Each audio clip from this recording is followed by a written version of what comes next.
Well, good morning, everybody. Malavia, come move where I can see your dumb face. Good morning, everybody. Everybody's a strange term to use for a class that has three people in it right now, but nevertheless, good to see you and welcome to the final session of Introduction to Ethics. So we'll have a few concluding remarks today, and that will complete the course. And while I'll be here all week, and you're welcome to come all week, today's the last day where, as far as I'm concerned, your attendance for this course is required. Okay. Before we get into what I really want to talk about, though, I'll tell you a little story and introduce somebody to you and pay a little tribute to somebody. So the year was 1987. I was 7 years old, going on 8. I was in the grocery store with my mother, and in the grocery store was Dominic's Finer Foods in Joliet, Illinois. And in the grocery store, they had a little rack that included comic books, not like millions and millions and millions of comic books, probably like 10 titles from Marvel and 10 titles from DC. And if I could share my screen the way I've got this set up, I can't see what I'm doing. Share. Also, I'm not smart enough to do anything. Screen, share. Stupid face just looking in the camera. And they're in the rack. Picked up this. Oh, so this is Incredible Hulk number 337. Right, it's the first comic book I ever bought. Had 75 cents of my own money, I think. I don't think my mom would have spent 75 cents on me, but I 75 cents of my own money. I took this home. I read it. And I read it again. And I read it again and again and again. And then I bought every issue that followed for years and years and years. It was this moment that I became a comic book nerd, and especially this title, Incredible Hulk. It was a golden age for that particular title. The writer of the comic at the time was this fella, Peter David, right? One of the, to my mind, the greatest comic book writer ever, and widely respected in the industry, even if the industry doesn't call him the greatest, as one of the all-time greats. And it was reading Incredible Hulk comics by Peter David. Typically, comic book writers stay for a year or two on the title and they move into another and they bring in fresh blood. But he wrote Incredible Hulk from 1987 to 1999. So he wrote it for 12 years, right? So from the time I was 7 till the time I was 19. All right. So my whole formative experience as youth was spent in large part reading this guy's work. Peter David passed away yesterday at the age of 68. Yesterday was May, what's today? Yesterday was May 26th of 2025. So I just wanted to take a quick minute to introduce Peter David to you and pay a little tribute to him, because it really, like, I'm not saying he was more of an influence on me than my family, right? But outside of like the people that I knew personally that was closest to, it was this guy. It was the stories this guy was telling and the way he was telling them in a way that could appeal to a kid who was 7, 8, and 9, but still challenge that kid at 7, 8, and 9. It's from him that I got my love of reading. It's from him that I got my love of language and the creative use of language. It's from him that I got much of my sense of humor, which you'll all, I'm sure all of you will confirm is outstanding, that I'm a very, very funny person. Yes. You can't hear her because the microphone's pointed at me, but Brianna Perez is standing up and giving me a standing ovation. Like, even some of my worldview and my values in that period of time were more influenced by this guy and by his work on this, his intensely awesome work on this comic book, because he wrote at a level where, yes, it could inspire and challenge a 10-year-old, but where it still holds up. The last time I read through his whole run was probably just 4 or 5 years ago, when I was very much not 10 years old. So the reason I wanted to introduce him to you and pay a little tribute to him is because basically I am this guy's fault, right? This guy's work, and I never had the chance to meet him because I don't go out and do things. He went to conventions all the time when he was healthy, but I don't go out and do things. So I just wanted you to know that a big ingredient in what I've done here, I would not be a teacher if it weren't for the love of reading and love of language that he implanted in me. And I would be a very different teacher if not for the communication style and the sense of humor that he in large part. And again, Brianna is giving me a standing ovation that he implanted in me. So you can blame him on me, and I say may he rest in peace. Okay. On the topic of comics, now we're into the main final lecture here.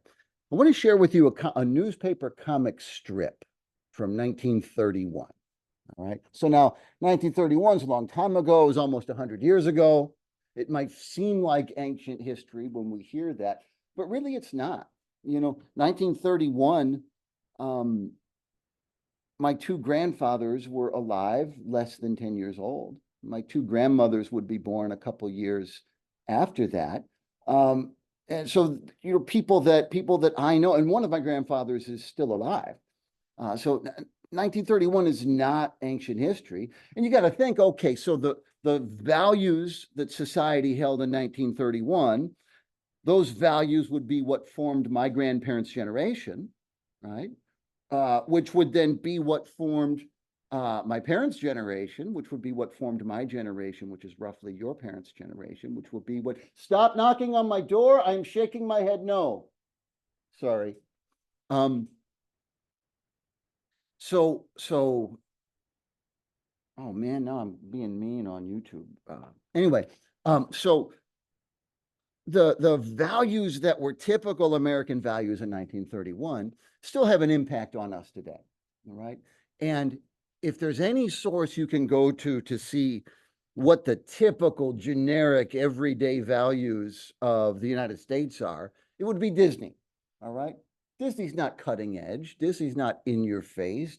Disney's not let's rock the system. The values that are presented in Disney material are pretty generically the values of society. And certainly that's true before people can argue today about, well, maybe Disney's trying to push this idea or that idea, but they weren't pushing anything in 1931. They were reflecting the values of the time. I'm going to show you a 3-panel Mickey Mouse cartoon strip that appears to have been written and drawn by Walt Disney himself. So this isn't fan art or anything. I'm going to read it aloud. I'm going to do the voices. I'm not good at voices. And one of the voices I do is going to be a voice that, if we're taken out of context, might be quite offensive to some, but I'm going to do the voice so you get the feel for what's really going on in this cartoon, which reflects the typical American values of just a couple generations ago. Right? Let me share my screen again. So the backstory is this. Mickey Mouse, he's down, he's gone down to the waterfront, and he's looking for this cat. This cat's name is Mr. Nip, and Mr. Nip is supposed to be the toughest guy in town. And we're gonna pick up the cartoon from there. So Mickey Mouse comes across a big cat here, and Mickey Mouse says, "Oh, I beg your pardon, but are you the tough gentleman who lives here?" To which the cat says, "Whoops, no.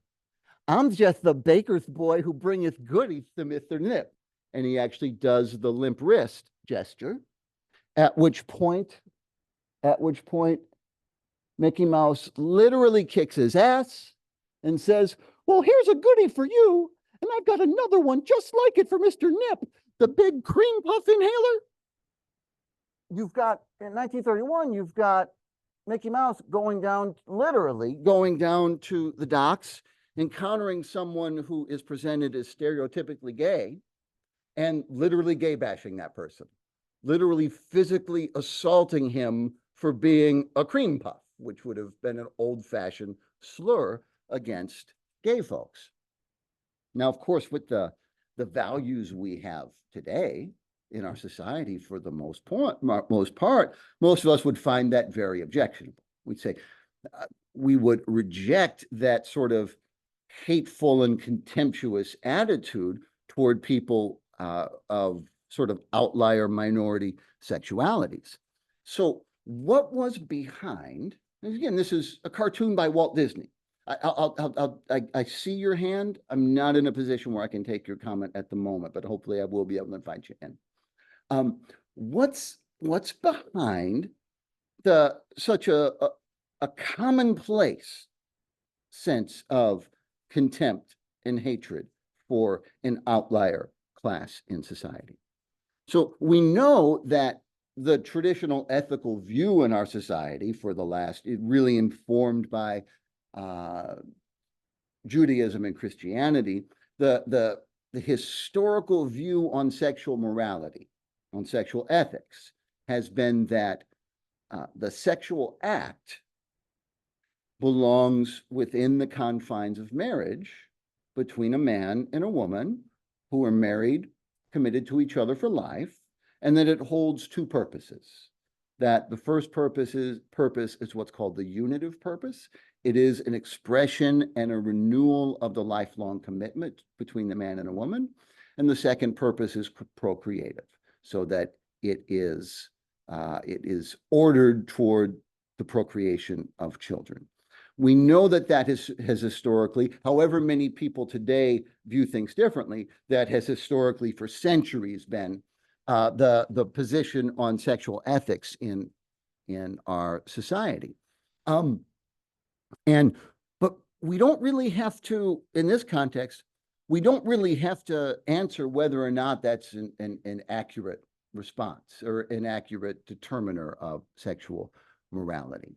Because yes, historically, sexual activity between people of the same sex would have been considered immoral, but so would sexual activity between men and women who are not married, between men and women who are married but are using contraception, between men and women who have been married and been divorced and remarried to another partner. Historically, our society would have said, well, that doesn't really count as a marriage. And while we're at it, also considered immoral is to be envious of my neighbor when he has a nicer car than I do. And also considered immoral would be to tell a lie, to call in sick to work when I'm not really sick, and all sorts of things that we have traditionally considered immoral. And we don't have to answer today whether we should or not consider them immoral. But all sorts of things we have traditionally considered immoral that have not led us to treat people who do those things with contempt.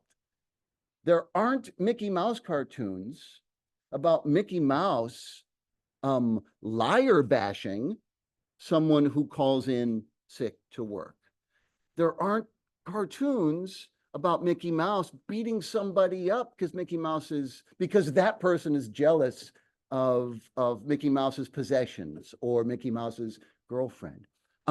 Not every behavior that's considered immoral, again, whether it should be or not every behavior that's considered immoral has resulted in hatred, has resulted in bigotry, has resulted in contempt. So where does that come from? Well, we got some insight early in the course when we heard from Jonathan Haidt, and particularly his work on the connection between the disgust instinct and our moral sense. That we have this biological instinct to find certain things disgusting, right? And it tends to be the case. Some things, of course, we find disgusting, right? If there's feces all over the counter, we're not going to eat food that's prepared in that counter, right? If there is a dead body, rotting dead body in the desk next to you, you're not going to sit in the next seat, even if it's the only available seat, right? And we do tend to, and I'm just speaking as like a gut emotional reaction, we do tend to get disgusted by the sight of sexual behaviors that are outside of whatever our own proclivities are. We could be, so if somebody within the bell curve is a cisgender, heterosexual, straight person, that person is probably not going to enjoy gay pornography. I mean, we're not even making a moral judgment there. That person will probably find the sight of that shocking and have a disgust instinct kick in. And that disgust instinct becomes associated with a moral judgment, rightly or wrongly. I'm not taking a stand on rightly or wrongly. But then what it also does is it dampens a very important emotional response that we have as humans that is a core component of any ethical behavior, and that is empathy. Empathy. The ability to look in the face of another person, and even though I have no direct access to the inner life of that person, right? I'm looking at Melanie right now. I don't know her thoughts. I don't know her emotions. I have no direct contact with that. I only know what she tells me or what I can read on her face or what I can read from her behavior.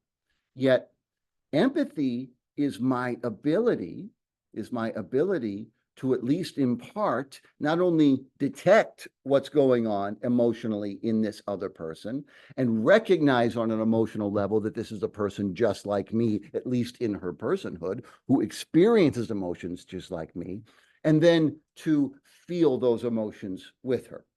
Right? That's a pivotal component in morality, is the sense of empathy. And when we look at historically marginalized and oppressed groups, what we find is a failure in empathy is largely driving the marginalization and oppression. Walt Disney can draw a cartoon about Mickey Mouse beating up a gay person for no reason other than that person is gay. And honestly, in the cartoon, for no reason other than the fact that that person has stereotypical gay mannerisms. The limp wrist was in the cartoon, and the lisp was written into the dialogue. Right? That represents a failure in empathy. Empathy is crucial. It's vital, but it's not sufficient in the moral life. And I want to illustrate this way, and I have to grab a couple of statistics here. So I'm going to briefly tell you about 3 tragedies that occurred during my adult life. Okay. So one of them was in the year 2004. In the year 2004, there was a massive tsunami in the Indian Ocean. And the tsunami was so devastating that it resulted in 227,898 casualties. Almost certainly the largest loss of life incident of my lifetime. Of course, I remember hearing about that on the news in 2004. I was 25 years old, so I was a grown man at the time, not much of one, but grown man.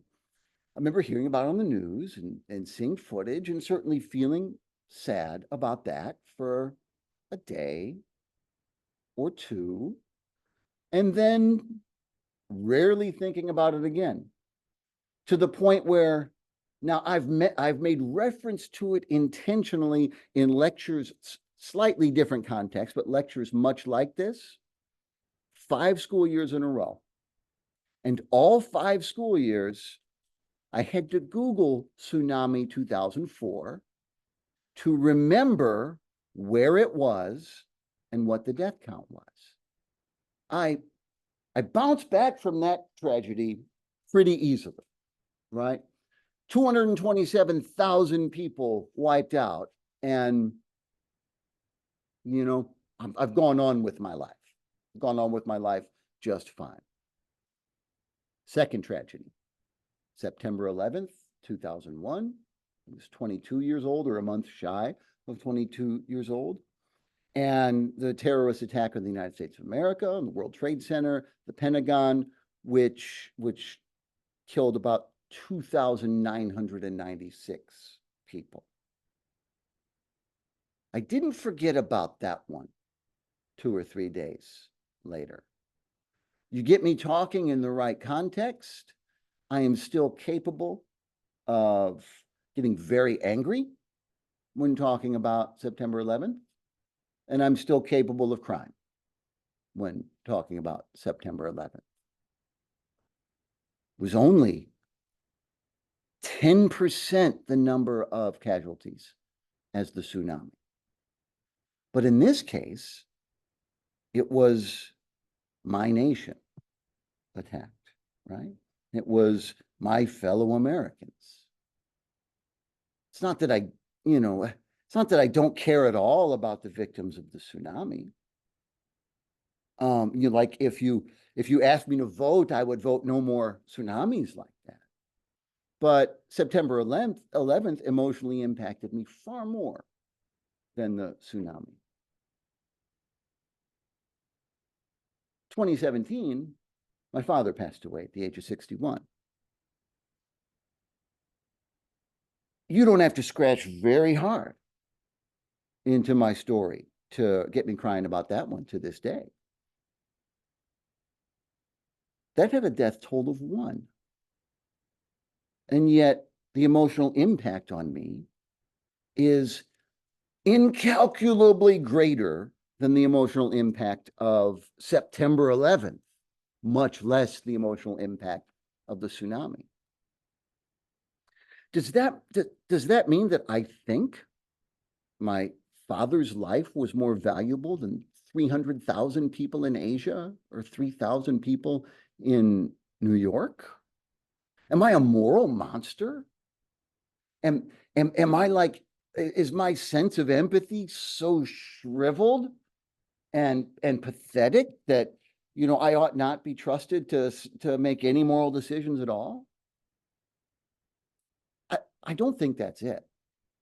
I don't think that makes me a moral monster. Perhaps I am. Melanie is probably thinking, she doesn't want to make a joke right now because of the things I'm talking about, but she probably otherwise would say, well, you're a moral monster, but not for that reason. Empathy is vital, but it's not reliable in making reasoned moral decisions. We can't do without it, right? The person who has no empathy is a psychopath. But we can't base our decisions strictly on our sense of empathy, because it is simply not possible to have equally strong emotional attachments to every human being on earth. If I were capable of grieving for everyone who died in that tsunami at the level I grieve for my father, that would mean take the grief I experienced at what to date has been the saddest day of my life and multiply that by 300,000. If I were capable of having the same empathic connection to strangers on the other side of the world as I am to my father, as I have to my father, I would be unable to function. Right? No one expects somebody in the depths of grief to go to work the next day, right? Nobody expects somebody in the depths of grief to make important decisions. Nobody expects anybody in the depths of grief to even shower regularly for a couple of days. But if I could have empathy, that level of empathy for every person on earth, well, people die all the time, which would mean none of us could function. Which means we can't directly connect the value we attribute to a human person's life, to his or her dignity, to his or her rights, and therefore to the demands that he or she put on our own moral choices. We can't directly connect that to our sense of empathy for them, even if empathy is vital to being a moral person. I'll give you an opposite example. I just watched a documentary. In fact, it's like 3 hours long. I haven't finished it. I'll finish it tonight. You've got this old man. He's married. It turns out that when he was younger, like 19, so it came out like 2 years ago. So when he was a younger man, so late 70s and 1980 and through the 80s, he raped and killed at least 2 women. one of whom was his adopted daughter. All right, so this is not a good guy. All right, but they only caught him 3 or 4 years ago, and you've got this video of him talking to his wife after he's been caught. They let the wife visit him in prison, and they videotaped it. And people are complicated, right? So it seems that in this complicated and morally perverse man, it seems that he actually does love his wife. That's possible, right? You might like to say, well, somebody capable of those horrible things are not capable of love, but we know that's not true. Watch Narcos or any mafia movie, and you know that lots of vicious cartel lords and mafiosis love their families and have a strong sense of loyalty to their friends, right? There can be a mix of great virtue and great vice in a person. He seems to genuinely love his wife. So you watch them talking, and he is devastated and brokenhearted, and he doesn't seem to be brokenhearted because he got caught. He doesn't seem to be brokenhearted because he feels bad about raping and killing these women, but he seems to be genuinely brokenhearted for what his behaviors are doing to his wife. And watching these two people and watching that reaction, watching that apparently genuinely virtuous reaction in that narrow sense that his love for his wife seems real and loving your wife is a virtue. Emotionally, I found myself having sympathy for them in that moment, empathy for him in that moment, in that very limited context. Now, does that empathy alter in any way how terrible it is his actions are? Should I support letting this guy go because he loves his wife and so I feel sorry for him when I see them together? Do you think so, Melanie? You think, yeah, we should let this guy go because he loves his wife? I know he raped and killed those women, but he loves his wife, right? He feels really bad about it. No. But what that does, that shows you the limitation. So empathy is vital. He had no empathy for the women he killed, right? Empathy is a vital component in moral choices, but it's not sufficient. You hear in many of the ethical arguments today and the politicized arguments today, you hear people make moral arguments that are so rooted in empathy that they tend to equate empathy with morality, that to be moral is to be an empathic person or an empathetic person, right? To be moral is to listen to people and hear their stories. And when people aren't like you and you tend to have bad feelings about them, what you want to do is really listen to them tell their stories. And that's what it is to be moral. I want to tell you right now that if you experience that, if there are people you don't understand, right, whether it be individuals you don't understand or groups of people you don't understand, that listening to their lived experience and hearing their stories is a really good step to take, right? It will really help you connect with people that you otherwise don't feel a connection with, because the reality of today's world is the world is smaller, right? We have communication and interaction with diverse kinds of people that normally would never have met each other throughout the history of the world. And so that centering of lived experience and that hearing of stories is vital. And I encourage you to do that. If there is, if there are ways of experiencing being human that don't make sense to us, listen to those people tell their stories. That's important. But it's not equal to being moral. That enough doesn't rise to the level of morality. On the opposite end, you have people who are overcorrecting. And I don't know if you've been exposed to it. I don't know what political arguments you expose yourself to, but I see, like in my Twitter feed, Twitter has a very difficult time, its algorithm, figuring out who I am. I like aesthetically traditional things. So like I'm always gonna you see a post that's let Dolly in, she's in the class. If somebody posts on Twitter like a picture of a beautiful medieval cathedral and then like a dull, boring gray building built in the 80s and says, oh, we were so much better off in the Middle Ages with architecture, you've got me, and I'm gonna like that. All right. So I think Twitter tends to assume that I wish everything were the way it was in the Middle Ages, including like women's lack of rights and how many people of color we'd be surrounded with. They really have a hard time reading me. So I get some arguments in my Twitter feed that they've really read me the wrong way. And what you do see among some on the more right side of the spectrum who are pushing back against the overemphasis on empathy that comes sometimes from the left side of the spectrum. Dolly's like, what did I just walk into? It's been a praise of empathy this whole time.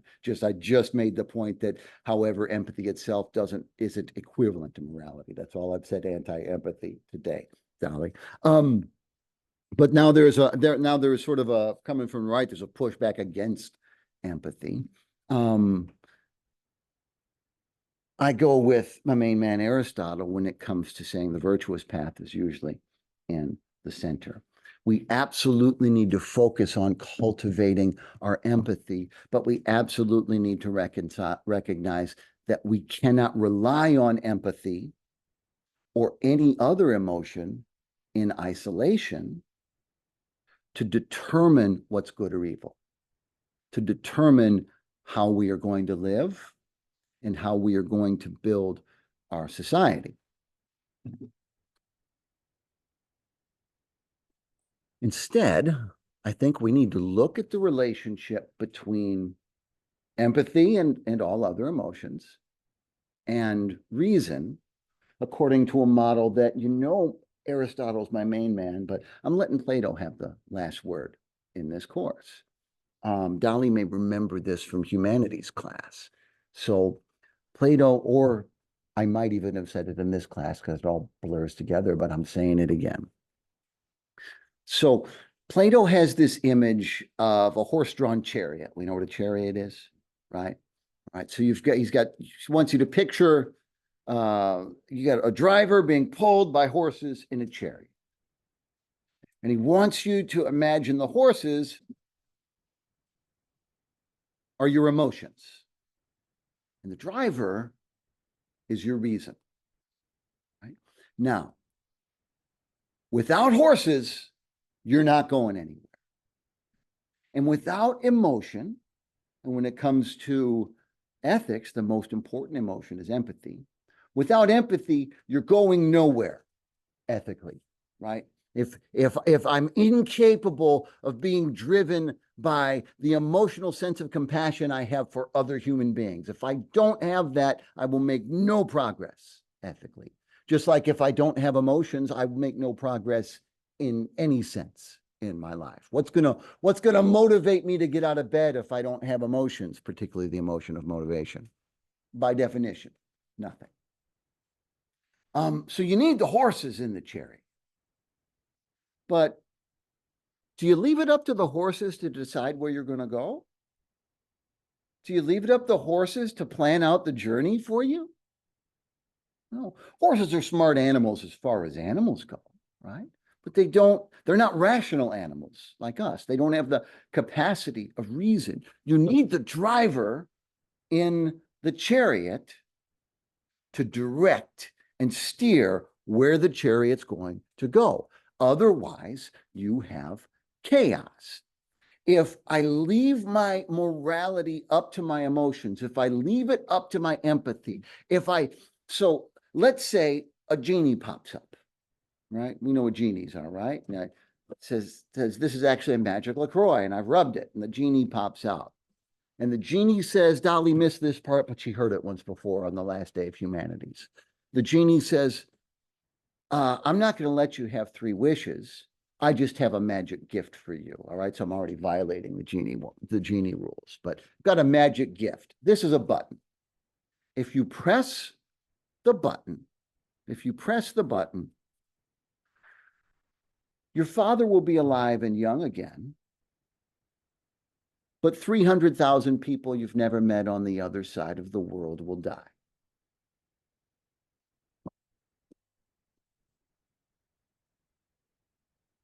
Even though the scenario is fictitious and absurd, it can't happen. Right now, this minute sitting before you, I feel the emotional pull to press the button.